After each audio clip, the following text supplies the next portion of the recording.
Amen. Amen. Amen. Amen. Cela est très important. Très, très important. Que Dieu vous bénisse. Amen. Dans vos dons, vos offrandes et vos dons ne seront pas vraiment oubliés au ciel. Chaque fois que tu poses un acte dans l'œuvre de Dieu, c'est noté là-bas dans la salle des dons. Si tu l'as fait un bon cœur, c'est noté. Si on t'a rencontré à le faire, c'est noté. Ceux qui t'ont rencontré aussi là, ils sont notés là-bas, on les attend. Parce que Dieu ne veut pas qu'on rencontre l'homme à dormir. Amen. Amen. Amen. Que Dieu vous bénisse. Amen. Gloire à Jésus-Christ. La salle des dons et la salle de la ponctualité, le fait d'être à l'heure. Et c'est ça, on va terminer ce matin et ce midi, bientôt cet après-midi. La salle de la ponctualité, c'est-à-dire que le fait d'être à l'heure à l'église, dans tous les programmes et même au travail, et même dans tout ce que nous entreprenons aux différents rendez-vous de la société, qu'on a des rendez-vous partout, le fait d'être ponctuel. Ponctuel veut dire être à l'heure. Amen. Dieu est un Dieu de temps. Il est un Dieu de temps. Dans toutes ses affaires avec l'homme, Dieu respecte l'heure. Il a prévu un temps qu'il respecte, lui-même Dieu. Dans la salle du réglage de temps, les gens sont jugés selon les temps qu'ils ont prévus eux-mêmes pour faire quelque chose pour Dieu ou pour l'Église. Quand tu prévois une heure pour faire quelque chose pour l'Église, pour faire quelque chose pour Dieu, qui te dit par exemple, demain, lundi, je vais faire évangélisation, porte à porte, mais je vais commencer à partir de 9 h. Et que toi, tu commences à partir de 10 h ou 11 h, c'est un péché. C'est un péché qui t'attend au ciel là-bas. Il sera jugé par quoi ça? Si par exemple, tu dis, bon, aujourd'hui là, je vais me réveiller à minuit pour prier jusqu'à 4 h du matin. Et que tu as même, il y a été inspiré même qui met ton portable sur réveil, minuit. À partir de minuit 00, le portable sonne. Et à cause du sommeil, tu fais quoi? Tais-toi, tais-toi, tais-toi, oh, tais-toi. Dieu te rappelle, tu as mis ça là pour te lever. Après, je vais prier. Et puis tu dors. Ça t'attend au ciel.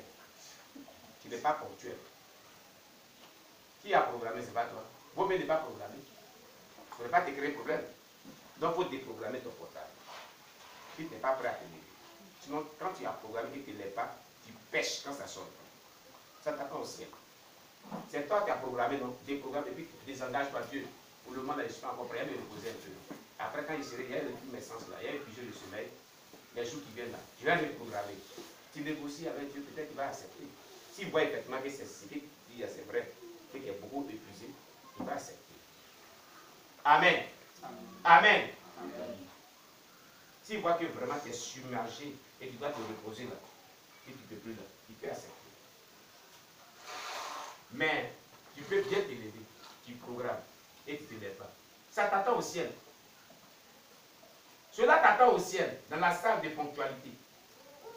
On dit à séminaire, on dit à études bibliques, on dit enseignement. Chaque 18 h 30, toi tu viens à 19 h 30 ou 20 h au programme. Ça t'attend. Mais le petit beau-père, Joël, il a confessé ici disant qu'il a envoyé l'esprit de sommeil. Il a donné l'esprit de sommeil à certaines âmes ici qui dorment. Amen. Amen. Et il dit, mais comment? Et pourquoi?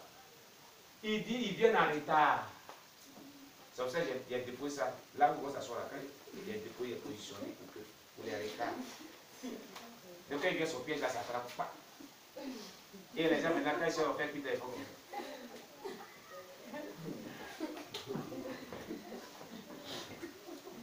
la vision du coq.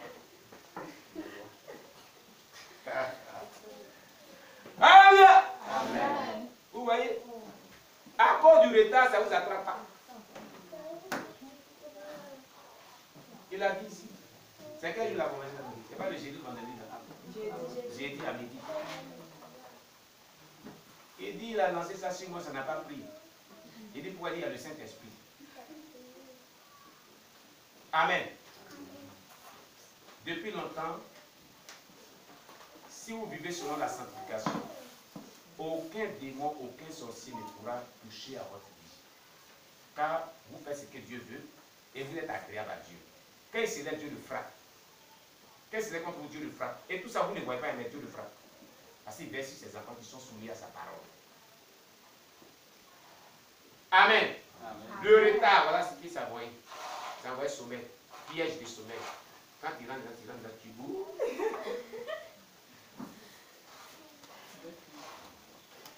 Il dit, la mémé qui vient là, il dit qui? Il dit, maman Elise, il a déposé ça sur toi aussi. Au début, maman Elise ne dormait pas. Mais maintenant, quand maman Elise est là, maman Elise, elle est médecin comme ça. Maman Elise vient toujours en retard. Donc le piège l'a pris. Maman Elise, on dit que tu viens, je ne t'ai pas parlé de retard plusieurs fois. Depuis que tu viens en retard, son piège l'a pris.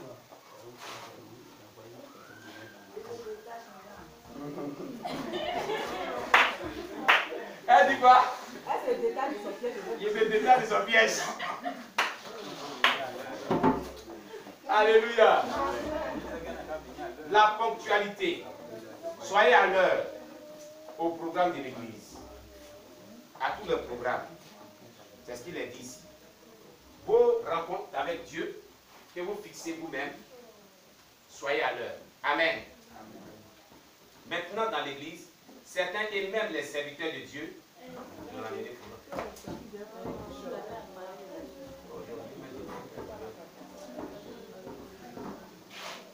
Amen.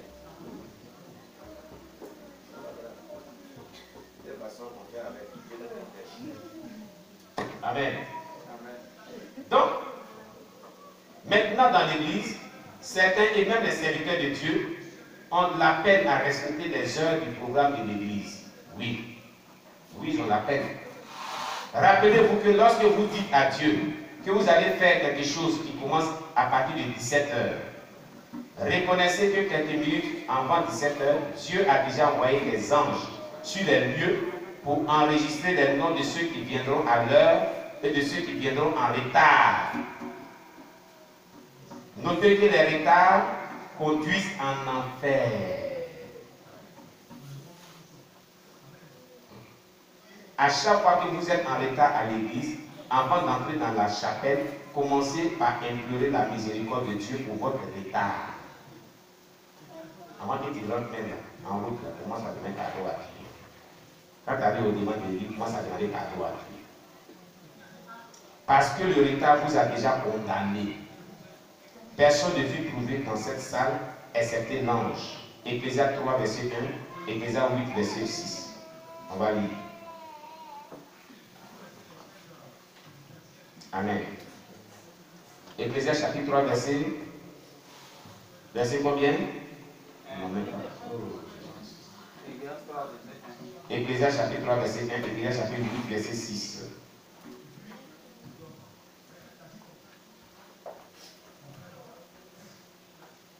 Amen.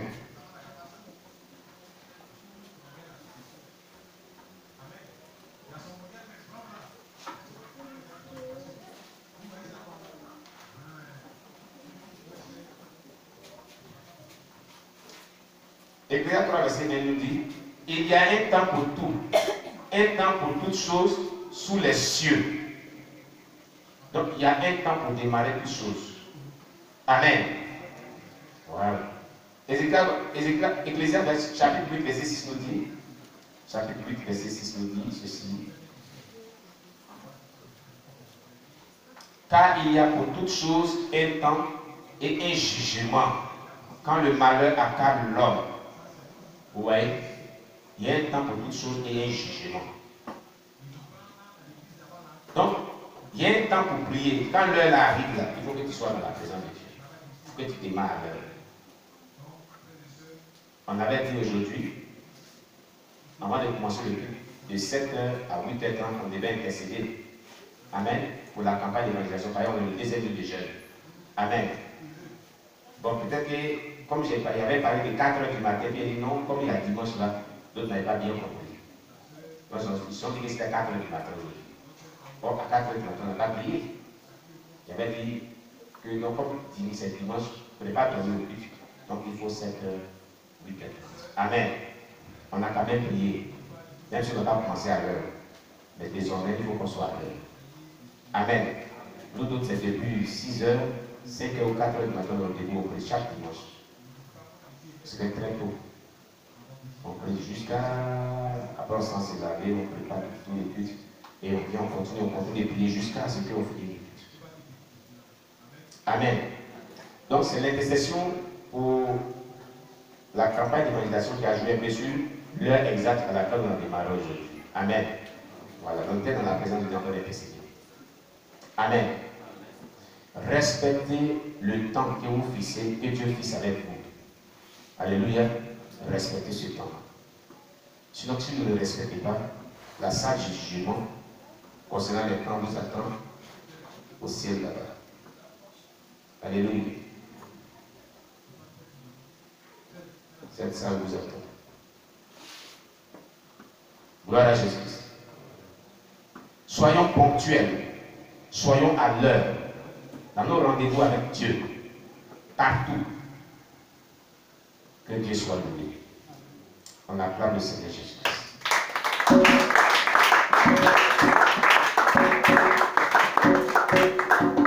Dimanche prochain, nous allons voir la salle du remerciement. La salle du remerciement, salle 41. Salle 41, c'est la salle du remerciement. Pour remercier Dieu, pour être reconnaissant. Alléluia. Donc, chers bien-aimés, nous voulons vous exhorter vraiment à mettre en pratique la parole de Dieu, à être à l'heure. Amen. À faire vos dons aux hommes et à Dieu. À vous dissocier des associations mondaines. Amen. Gloire à Jésus-Christ. Et à vous sanctifier dans la salle de sanctification qu'on vient de voir, qui est très utile. Je vous bénisse. Enlevez tout ce là. Ramenez ça à sa place. Amen. Qu'avez-vous retenu? Remettez ça celui-là dans vos choses. Qu'avez-vous retenu? Sur quoi Dieu a-t-il attiré votre attention? Qu'est-ce que vous avez compris dans tout ce que nous avons dit? Oui, la sœur Anne. La sœur Anne. Prends un micro. Pliez la chaise de après. Je vais la plier. On va mettre à sa place. Qu'est-ce qui t'a marqué? Il faut venir là. On va les caméras.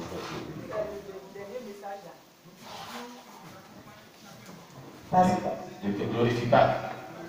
Les choses, il y a des troubles. Voilà. Toi-même, ton propre programme Oui. peut te condamner. Par exemple, tu dis, à telle heure, je vais aller évangéliser. Et si tu n'es pas parti à l'heure, ça te condamne déjà. Et si tu dis que bon, je vais évangéliser aujourd'hui, mais je suis fatigué, je ne vais pas aller aujourd'hui, je vais aller un autre jour. Tu as péché aussi comme ça. Oui, vas-y. Tu as péché aussi. Donc c'est les deux programmes qui m'ont touché. Pourquoi ça t'a touché? Dis-nous pourquoi ça t'a touché. Parce que moi, je fais ça beaucoup. Ah! Bon, je me dis que c'est mon propre programme. Hein? C'est pour Dieu. C'est pour ça, comme tu comprenais ça comme toi, ton propre programme. Mon programme, j'ai établi. Ah. C'est le programme de Jésus qui t'établit avec toi. À partir de je comprenais que c'est pas toi qui programme ça. C'est Dieu qui te met ce fardeau sur ton cœur. Il te dit un instrument qu'il utilise. Il te dit à telle heure il faut aller évangéliser tel jour. Ça, c'est ce qu'il met sur ton cœur. Non, ce n'est pas toi ton programme, c'est le programme de Dieu. Donc toi-même, là, tu ne les respectes pas.